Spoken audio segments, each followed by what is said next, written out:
Hi there, I'm Coach Kenneth, And I'm Coach Victoria. and in this video we're going to be talking to you about, did we really have to break up?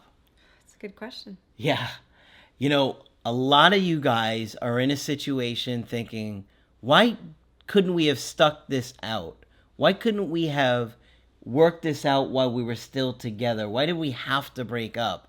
Did we really have to break up? Did we have to go through this? And one of the things that many of you guys don't really want to admit to yourself is that maybe your ex had asked you for changes or asked things to be different and you didn't take them seriously before. And when that happens, people get more and more frustrated and they feel like you don't care about what they need or what they want, and that builds up inside of them to the point where they have to end the relationship. And you are like, well, now I don't want to go out through all this pain. But in a lot of cases, you wouldn't really want to do things differently if you weren't put into this situation. And that's, the hard part about all of this. And I know many of you feel really confused during a breakup. You're thinking, we could have worked this out. We could have found a solution here. We could have compromised, made it happen. And you start to question your pain. You start to question, why am I going through this heartbreak at all? You start to wonder if it's meaningful or if it's completely meaningless. This person just made a decision and, minutes later, maybe seconds later, maybe immediately after, you start feeling this intense pain. You wonder why. Why is this worth it? What's the point of this? And so we understand where this question could be coming from. Do we have to go through all of this? Could this have been avoided? Well, unfortunately, many of us don't really stay motivated when we're in a relationship to change and to grow. That happens now. So those of you that are in no contact, this is when you're going to be the most motivated to change and to grow. People aren't going to do the workbooks if they are with their partner, right? I don't have people, very many people anyway, that are actually in a relationship that are actually focused on the personal growth. We wish there were more. I really do. But unfortunately, many of us have to go through this tremendous amount of pain before we want to take a real good look in the mirror at who we are and how we've shown up. Exactly. And this can be hard because sometimes we think, well, can't we just, get some clues here or get some shortcuts just to be able to get to where we need to be? Why do we have to... You mean text your ex these 3 messages and you'll get them back. Right. And, this is along the same vein that we hear a lot of people saying, I've changed. I know I'm ready now. Put me in, coach. Put me in, coach. So you can strike out again, buddy? Right. And this you can't hit the curveball. You better learn to hit the curveball. This is the tough part of it. Sometimes we do have to be able to struggle in order to find our way out of things and also to get the motivation to do things. For a lot of people, not always, but for a lot of people, hitting rock bottom is actually the thing that propels them forward in life. They're saying, I cannot go lower than this. I have not felt more defeated in my life. I need to do something. I need to pick myself up and make some positive choices in my life and create some positive change. And that's what we're trying to help you guys do. That's why we're, covering so many different areas and topics and ways to better yourself. Not these corny tricks. We're trying to teach you the real stuff so you can have something healthy, a stronger connection, which is going to make someone a lot less likely to leave. Many of us grew up in homes where we didn't see healthy dynamics with our caregivers. I grew up in a family where both my parents were married 3 times each, right? Unfortunately, my dad had a really great relationship with his last wife, and so it was really nice to see that. But most of my friends don't have their parents together. I'm sure most of your friends are in the same boat. Right. So it's tough because we don't know what healthy looks like. And this can be such a challenge. I think many of you who are asking this question, why did we have to break up? You're in the bargaining stage of grief. So for those of you who don't know the Kubler-Ross stages of grief model, there's 5 stages of grief, starting with denial, anger, bargaining, sadness, and acceptance. And they don't necessarily all have to go in this order. They're not necessarily consecutive. They can kind of weave in and out amongst each other. However, when I hear this, did it have to happen? It sounds like bargaining to me because it's asking some of those what ifs. I struggled with bargaining a lot. What if we were able to work it out? What if I Yeah. hadn't done X, Y, and Z? Yeah. What if they just got over it, or were able to forgive, or were able to just move past it? So that's what I hear when I hear, did this have to happen? Did we have to go through this pain? Why is this pain happening? That's what I'm hearing. Yeah.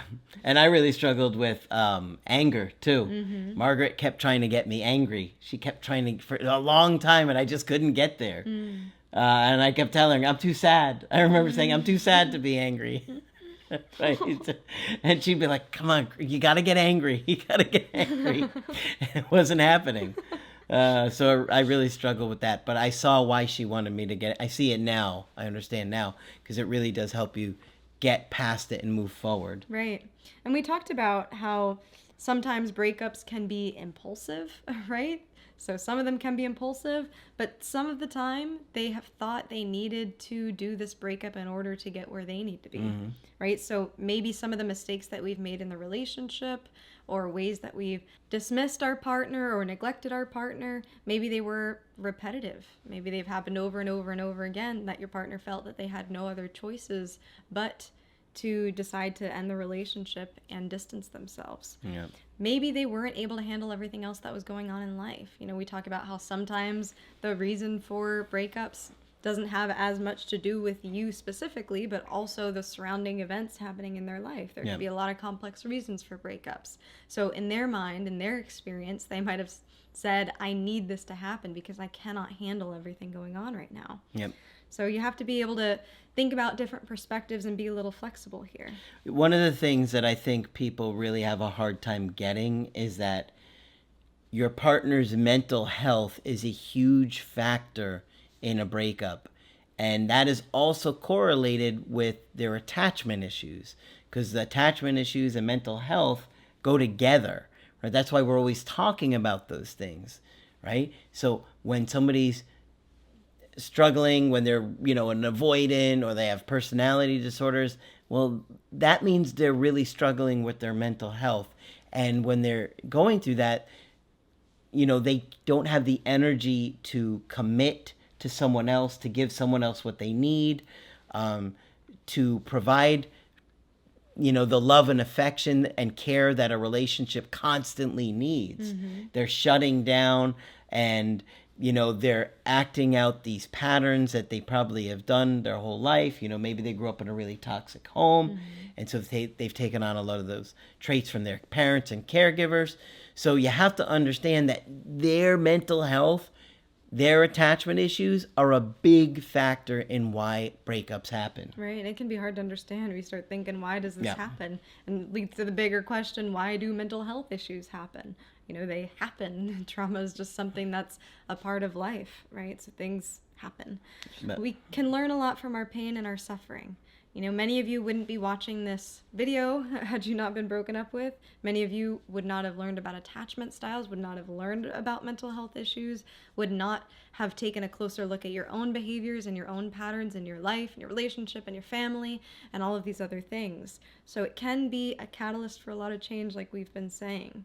And many of you take your mental health a lot more seriously after the breakup. That's so true. You realize how much of a hit a breakup can have on your mental health, and you start caring for yourself in ways that maybe you've never cared for yourself. Maybe you're journaling and you're somebody who's never picked up a pencil in your life. Sure. Maybe you're going to therapy, and that's something that would have otherwise been unheard of. Maybe you're caring for your emotional self in a way that you've never seen before. Yeah, it's great to see. And that's why we have the workbooks and the creative healing course. We wanted something that would really help you in this most painful, challenging time. And, having been through breakups, wanting to give you the skills, wanting to give you the tools, wanting to help you process and grow, do art therapy activities so you get stronger, emotionally more centered. And those are the things that are going to re-attract an ex. Not some corny, text your ex this. Right. And many Show of up you... at their house and don't leave. You bang on the door until they come out. And if there's no restraining order, you don't go. This ambiguous accent. Many of you have I think also everybody been- knows where this guy's from. Okay? Where? You know the guy. I don't think I know the guy. Oh, you know the Where's he guy. from? I believe he is from France or Belgium, something like that. That's a horrible French accent, Craig. But that's what his voice sounds like.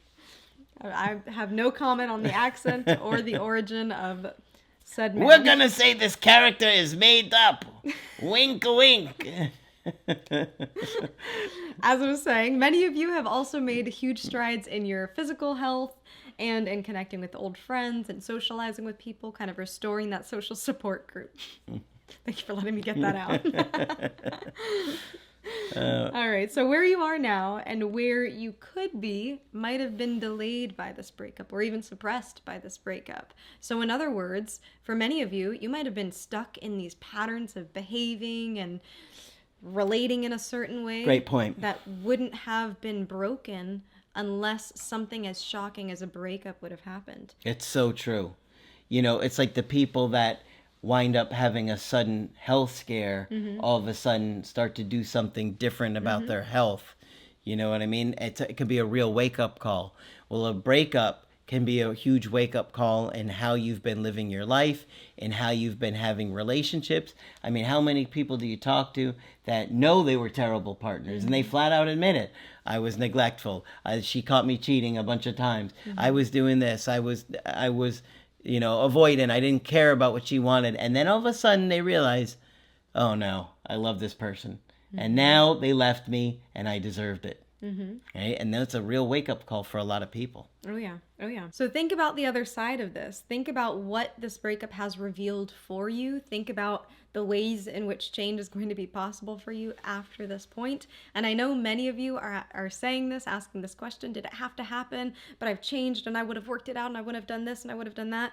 We have to be really honest with ourselves with where we are at. And sometimes it takes something drastic for us to really be able to see the state that we're in. Yeah. And so, not saying that we wish pain or suffering on everybody or on anybody. We don't wish breakups to happen in general. In fact, we try to repair them. We try to teach relationship skills and all of those things to be preventative so that breakups don't happen. But, things do happen that impact us in positive ways and kind of lead us to this next step. And as you are processing your grief, I know we talked about the bargaining stage, the end stage, if you will, of the 5-step grief process is acceptance. And so we want you to think about and really visualize what that looks like for your life. And instead of asking, why did this happen? Because it did happen, or did it have to happen? Because it did happen. Ask yourself, what has to happen now? What has to happen in your life now after the breakup? So this is a much more forward-thinking kind of a question that you can have, just reflect on for yourself. It can kind of keep you from kind of dwelling and thinking about all those what-ifs and bargaining that can kind of keep your mind spiraling. Yeah. So many people are in such different places in their life with their mental health, with their attachment issues, with the relationships that they were in. And, when you're reading comments on the channel, you're assuming that they're in a very similar situation or you're trying to figure out how it was similar to yours.